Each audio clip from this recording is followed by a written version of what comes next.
Kisah dua orang rahib. Suatu ketika terdapat dua orang sahabat yang berasal dari keluarga terpelajar, yaitu dua orang rahib dari Savatthi. Salah satu dari mereka mempelajari Dhamma yang pernah dikhotbahkan oleh Guru Agung Tathagata dan sangat ahli atau pandai dalam menguraikan dan mengkhotbahkan Dhamma tersebut. Dia mengajar 500 rahib dan menjadi pembimbing bagi 18 grup dari para rahib tersebut. Rahib lainnya berusaha keras, tekun, dan sangat rajin dalam meditasi, sehingga ia mencapai tingkat kesucian arahat dengan memiliki pandangan terang analitis. Pada suatu kesempatan, ketika rahib kedua datang untuk memberi hormat kepada Guru Agung Tathagata di Wihara Jetavana, kedua rahib tersebut bertemu. Rahib ahli Dhamma tidak mengetahui bahwa rahib sahabatnya itu telah menjadi seorang arahat. Dia memandang rendah rahib kedua itu. Dia berpikir bahwa rahib tua itu hanya mengetahui sedikit Dhamma. Maka dia berpikir akan mengajukan pertanyaan kepada sahabatnya, bahkan ingin membuatnya malu.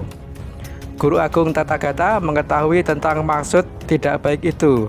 Guru Agung juga mengetahui bahwa hasilnya akan membuat kesulitan bagi pengikut ajaran luhur seperti rahib terpelajar itu.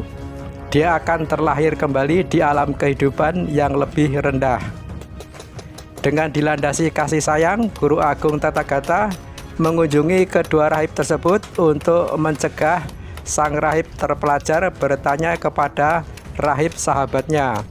Guru Agung Tathagata bertanya perihal penunggalan kesadaran yang disebut jana dan jalan kesucian atau magga kepada sang rahib terpelajar Guru Dhamma. Tetapi sang rahib terpelajar tidak dapat menjawab karena dia tidak mempraktekkan apa yang telah diajarkan. Rahib sahabatnya yang telah mempraktekkan Dhamma dan telah mencapai tingkat kesucian arahat dapat menjawab semua pertanyaan. Kemudian sang Tathagata memuji rahib yang telah mempraktekkan Dhamma, mempraktekkan vipassana, tetapi tidak satu kata pujian pun yang diucapkan beliau kepada sang rahib terpelajar, disebut gantika.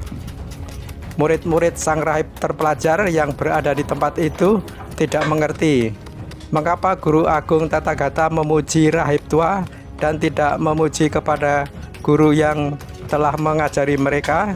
Oleh karena itu kemudian Guru Agung Tathagata menjelaskan permasalahannya kepada mereka. Pelajar yang banyak belajar tetapi tidak mempraktekkan Dhamma adalah seperti pengembala sapi yang menjaga sapi-sapi untuk memperoleh upah. Sedangkan seseorang yang mempraktekkan Dhamma adalah seperti pemilik yang menikmati 5 manfaat dari hasil pemeliharaan sapi-sapi tersebut.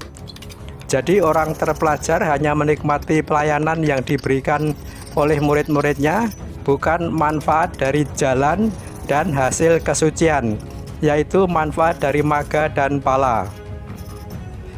Rahib tua merasa dia mengetahui sedikit dan hanya bisa menguraikan Dhamma sedikit, tetapi memahami dengan jelas inti dari Dhamma dan mempraktekannya dengan tekun dan penuh semangat. Maka rahib tua adalah seseorang yang berkelakuan sesuai Dhamma, disebut Anuddhamacari, yang telah menghancurkan nafsu indria, kebencian, dan ketidaktahuan. Pikirannya telah terbebas dari kekotoran batin dan terbebas dari semua kemelekatan terhadap dunia ini. Ia benar-benar memperoleh manfaat dari jalan dan hasil kesucian, yaitu manfaat dari magga dan pala.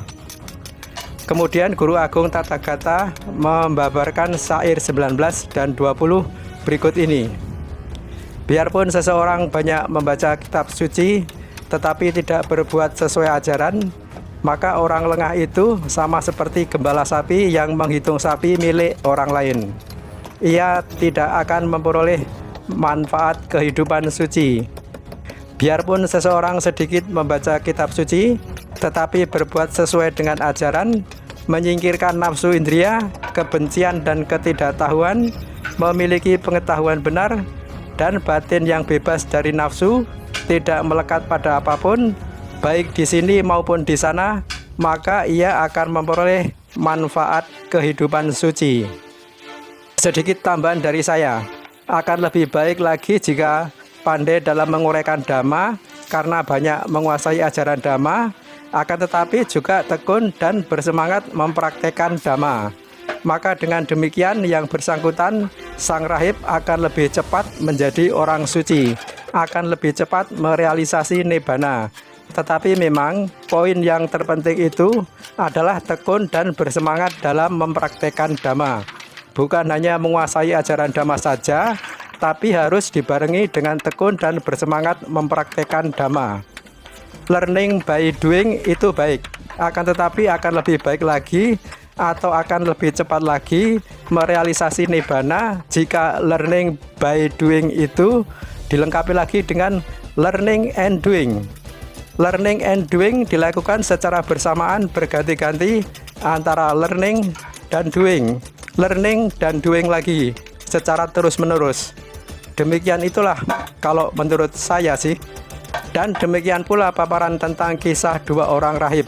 Semoga video ini bermanfaat.